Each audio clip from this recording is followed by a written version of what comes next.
dipersembahkan oleh Force Magic Micron. Sentuh sekali. Dalam 12 jam, bila nyamuk masuk, tetap akan dilumpuhkan.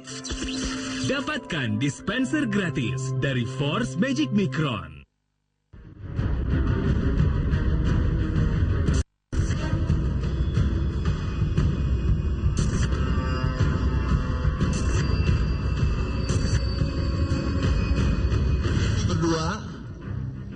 Ini ada unsur yang tidak sesuai dengan harapan dan ekspektasi kami. Ini yang kita pandu nanti. Asal bisa kerek gitu ya sudah. Lolos.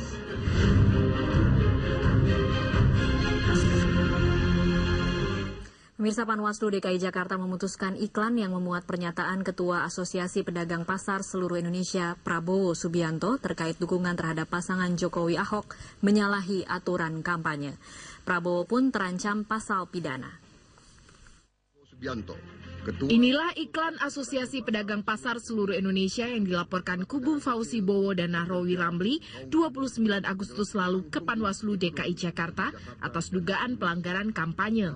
Iklan berdurasi 30 detik ini menampilkan Ketua Asosiasi Pedagang Pasar Seluruh Indonesia Prabowo Subianto bersama calon Gubernur Joko Widodo sebagai pemimpin baru Jakarta.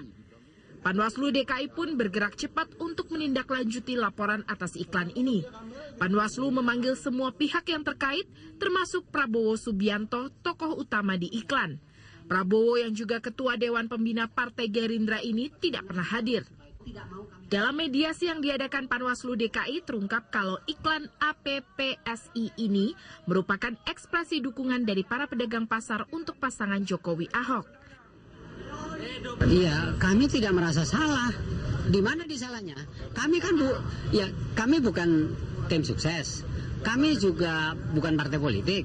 Kami adalah organisasi independen, organisasi profesinya pedagang pasar tradisional. Di mana salahnya? Kami nggak merasa salah.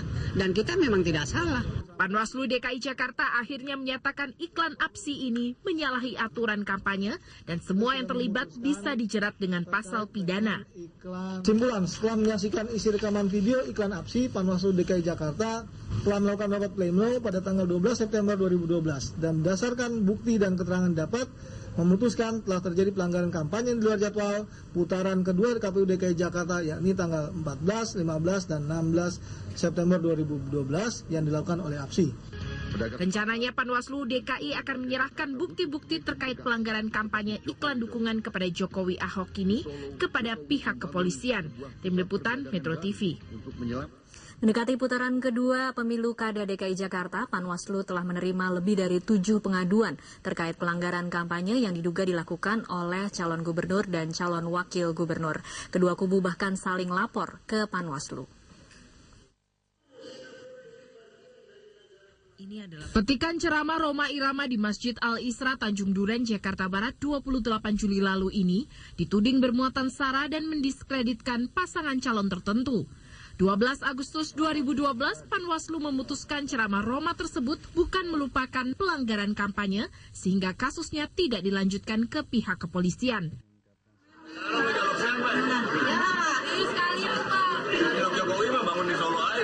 Ucapan fokus saat mengunjungi warga korban kebakaran karet Tengsin Jakarta Pusat ini juga sempat dilaporkan ke Panwaslu. Namun dianggap selesai karena lemahnya alat bukti serta kurangnya kelengkapan identitas pelapor. Dugaan pelanggaran juga terjadi dengan selebaran bernada kampanye hitam yang salah satunya ditempel di Masjid Ahmad Yani di kawasan Menteng, Jakarta Pusat. Selebaran atas nama Majelis Ulama Indonesia DKI Jakarta serta Forum Ulama Jakarta ini menghimbau agar memilih pasangan gubernur dan wakil gubernur yang memiliki agama yang sama. Awal minggu ini calon wakil gubernur DKI Jakarta Nahrawi Ramli dilaporkan ke Panwaslu DKI Jakarta. Tim Advokasi Jakarta Baru melaporkan Nara terkait ucapannya yang dinilai berbau sara yang menyinggung tentang orang Betawi. Namun bukan hanya Nara, Foke juga semakin mempertegas pernyataan wakilnya tersebut. Saya katanya ada yang mau diberhentiin jadi orang Betawi, betul begitu ya?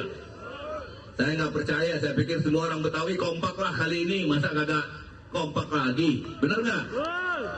Tapi kalau masih ada juga yang nekat, ya nggak apa-apa.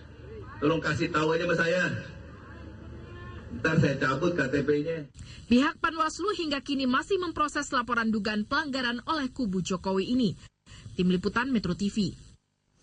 Ya, pemirsa, demikianlah headline news untuk saat ini. Tetaplah bersama Metro hari ini karena sesaat lagi rekan saya Zelda Safitri akan memandu perbincangan jelang kampanye putaran kedua Pilgub DKI langsung dari Silang Monas, Jakarta.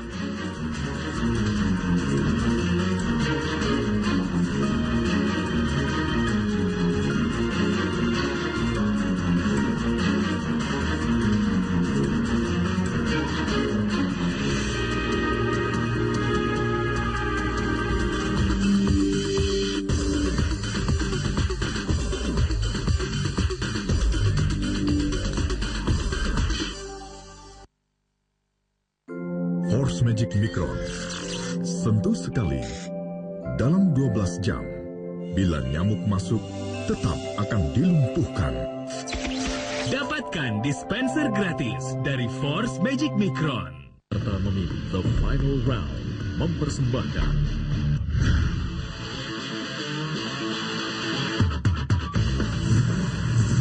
saat yang paling menentukan segera dimulai. Ikuti panasnya perdebatan dua calon gubernur DKI Jakarta dalam debat calon gubernur DKI Jakarta Minggu 16 September live jam 7 malam hanya di Metro TV. Dapatkan informasi rekreasi lebih bernilai.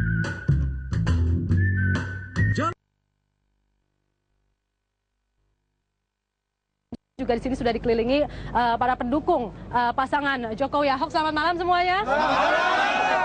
Ramai sekali di sini. Langsung kita mulai perbincangan ini. Saya langsung ke Pak Ramdan, Syekh. Pak Ramdan, ini kan kita juga sudah mengundang. Ini bukan pelanggaran pemilu kan?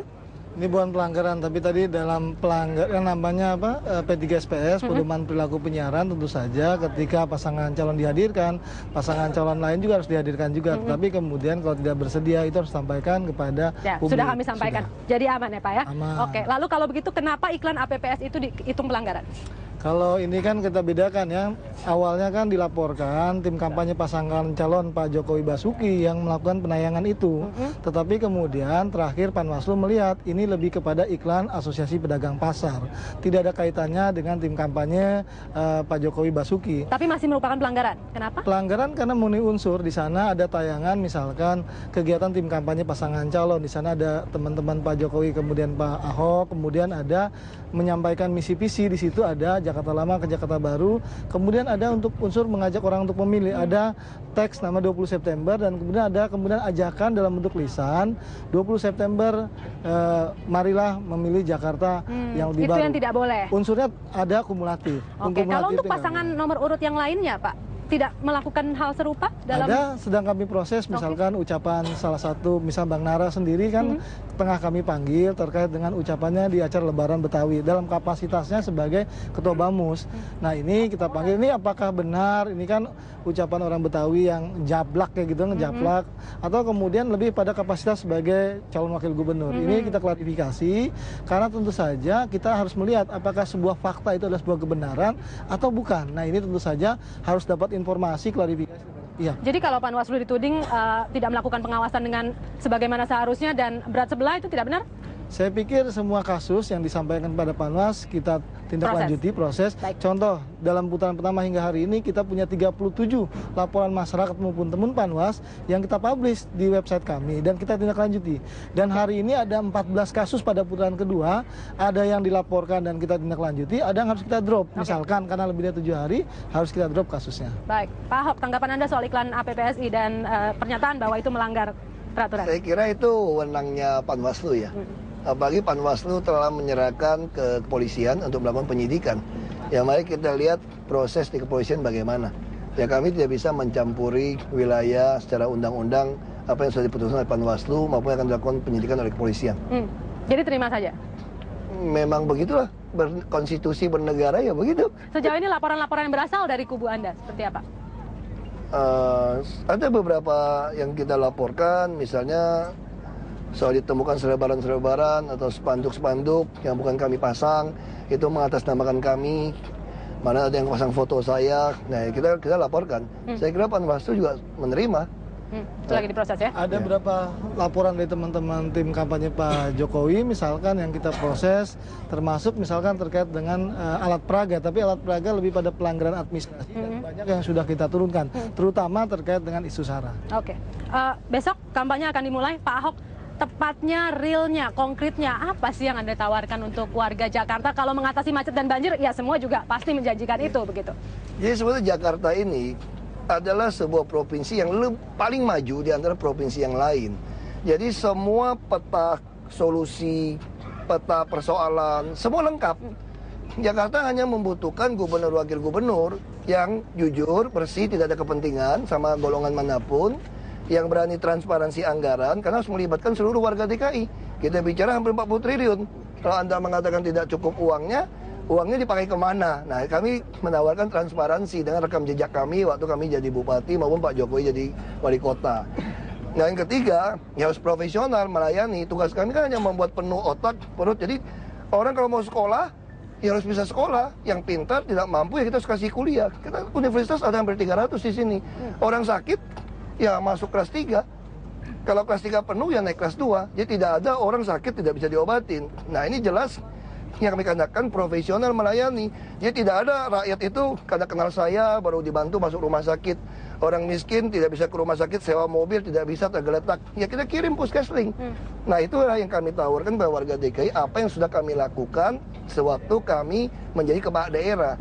Dan kami tapi kan ada juga yang mengatakan itu daerah, Pak. Kalau Jakarta kan beda, masalahnya juga karakter. Beda. Ya sama misalnya pemain bola kaki yang terkenal di kampung, kenapa dikirim jadi pemain bola kaki di nasional gitu kan? Atau luar negeri? Jadi itu biasa gitu. Justru karena kekurangan pemain nasional kami dikirim kan gitu. Okay.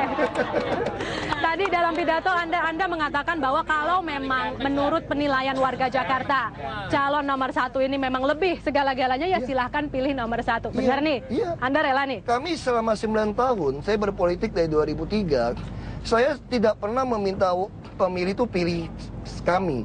Kami selalu mengajarkan pada pemilih yang Anda butuhkan pilih pejabat yang jujur bersih, yang transparan dan profesional melayani. Lalu kalau ada yang lebih baik dari kami, ya jangan pilih kami. Karena kan Anda rugi. Masa punya uang bisa beli motor buatan Jepang, masa beli buatan Cina? Kan tidak mungkin kan. Mobilnya sama kan. Nah, jadi itu yang kita tawarkan. Tapi kalau ternyata memang kami yang teruji, kecuali kami tidak pernah jadi pejabat ya. Kalau karakter kami memang selalu menolong masyarakat, kami juga memang tujuannya melayani. Ya kalau Anda mau berubah, mau lihat Jakarta baru, ya kasihlah kami kesempatan. Oke. Saya ke Pak Ramdansyah, menjelang pemilu putaran atau pilkada putaran pertama maksud saya, ada 6 modus kecurangan pemilu yang harus diwaspadai. Untuk yang berikutnya ini bagaimana? Saya pikir banyak hal yang dilakukan pada putaran, bukan diisukan pada putaran pertama, bahwa ada terkait politik uang. Ternyata hasil penelitian Puskapol UI misalkan cuma 6% warga yang mendapatkan uang tersebut. Artinya walaupun ada dan tidak bisa dinafikan begitu. Artinya kecil, dan kemudian banyak isu, misalkan hari ini saja tentang isu SARA, politisasi isu kebakaran, dan banyak isu disampaikan, tetapi saya yakin ini warga Jakarta kan sangat rasional dan cerdas. Yang kedua, upaya penggalangan yang misalnya dilakukan Cafe Morningnya Kapolda, kemarin ada kemudian hari ini dari KPU DKI Jakarta, saya yakin pada putaran pertama saja tanggal 11 Juli banyak warga yang tidak punya kehilangan hak pilih. Dan ada 34.600 yang hari ini dibolehkan oleh KPU, namanya daftar pemilih tambahan khusus, boleh memilih pada putaran kedua. Saat itu mereka ingin memilih tapi tidak bisa, tapi kemudian tidak terjadi konflik. Dan itu tandanya masyarakat Jakarta dapat menahan diri. Saya yakin pada putaran kedua ini bisa yang namanya isu SARA, politisasi isu kebakaran. Yang sudah terbukti terjadi ada berapa kasus? Kalau dari 37 kasus itu soal terbukti ya terkait dengan iklan ini, tapi ingat ada yang kita tindak lanjuti, kita mediasi. Contoh dalam hal berkumis, berantakan, kumuh dan miskin, itu kan tidak harus ke pengadilan. Dalam kasus iklan APSI pun kami mediasikan. Ini loh ada permintaan maaf, kemudian permintaan maaf di media nasional, tapi tidak dipenuhi oleh APSI ya, bukan dari teman-teman ini. Ternyata kita mediasikan, kalau memang tidak dipenuhi ya tentu saja kami tindak lanjuti lebih lanjut gitu ke kepolisian. Pak Ramdansyah dan Pak Ahok, ini sebenarnya pembicaraan ini masih lama. Dialog ini kami siapkan untuk waktu yang lama, tapi karena dari kubu Vokenara tidak hadir, maka harus kita hentikan sebentar lagi. Namun sebelum itu, bersyukur atas itu. Asep itu bayar katanya. Sebelum itu masih ada pertanyaan penting-penting lainnya, Pak. Ini bukan kuis, tapi ingin mengetes pengetahuan Pak Ahok lah. Ada berapa kecamatan di Jakarta? Waduh, aku nggak inget itu. Oke. Saya kasih bocoran nggak boleh? 44 kecamatan. Belum tepat. Nanti saya kasih tahu jabatan. 42. Oh, 42. Yang bilang 42. Hasil riset kami, Pak. Hasil riset. Jakarta itu ada Pulau Seribu, Kecamatan Pulau Seribu Selatan dan Pulau Seribu. Hafal ternyata. Ternyata hafal. Itu dia. 42 sebelum tahun 2003, sebelum Pulau Seribu itu dipecahkan menjadi kabupaten sendiri. Oke, baik. Nanti kita cek lagi. Kelurahan. 267. Ada yang tahu mungkin? 267. Betul 267. Betul 267. Berikutnya. Kincernya lurahnya. Berikutnya ini boleh dibantu ya, boleh dibantu. Ada berapa halte busway di DKI Jakarta? Tanya sama sopir bus saja. Jangan tanya sama Belum tentu tahu juga. Sudah, saya tahu persis ada berapa belokan di Jakarta, cuma 2, belok kiri dan belok kanan. Betul.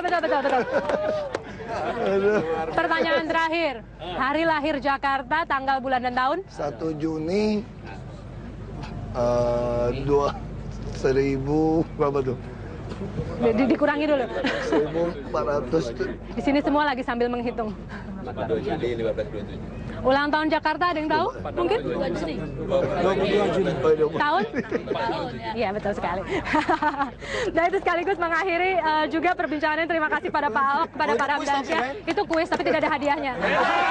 Terima kasih juga kepada Bapak dan Ibu sekalian. Selamat malam, dan pemirsa, kami akan segera kembali lagi dalam Metro hari ini bersama Tasya Lutmila. Tetap bersama kami di Metro TV.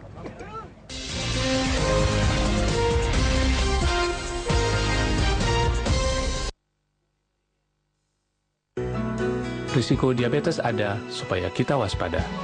Dan ketika kita memutuskan berubah untuk hidup lebih sehat, jangan pernah menyerah.